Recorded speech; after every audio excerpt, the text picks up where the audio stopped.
Ես առաջին հերթին ծառայելու եմ իմ ժողովրդին եւ ես շատ ուրախ եմ, որ իմ մտածումները իմ կուսակցության հետ համընկնում են, այն կուսակցության հետ, որը կանգնած է իմ թիկունքին եւ միասին այս ճանապարհը անցնելու ենք։ Նիկոլ Փաշինյանը իր ԿՊ-ով շարունակում է ստի կայսրության մեջ ապրել եւ բնակեցնել մարդկանց, որպեսզի անհաղորդ մնան ճշմարտությանը եւ ամեն կերպ կարողանա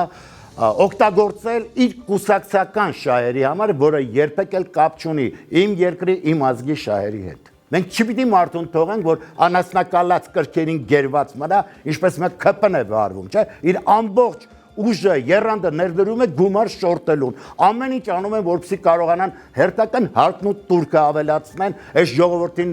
մսխեն, քամեն։ Ես մերկապարանոց հայտարարություններ անողներից չեմ։ Իմ համակարգացիները ինձ գիտեն, որ ոլորտում էլ ես աշխատել եմ, փորձել եմ պիտանի լինել այն մարդկանց, ովքեր ինձ դիմել են։ Իսկ ես շատերին եմ օգնել։ Ես շատ կուզեի, որ իմ քաղաքը իր ոգեղեն շունչը ստանար, իր խոյանքները նորից վերագտներ, թռիչքները վերագտներ եւ ոչ թե ընկներ մաններ կենցաղային խնդիրների մեջ, որոնք ես էլի պիտի ամեն կերպ փորձեմ լուծվեն, որպեսզի մարդը իր աստվածային էությանը վերադառնա։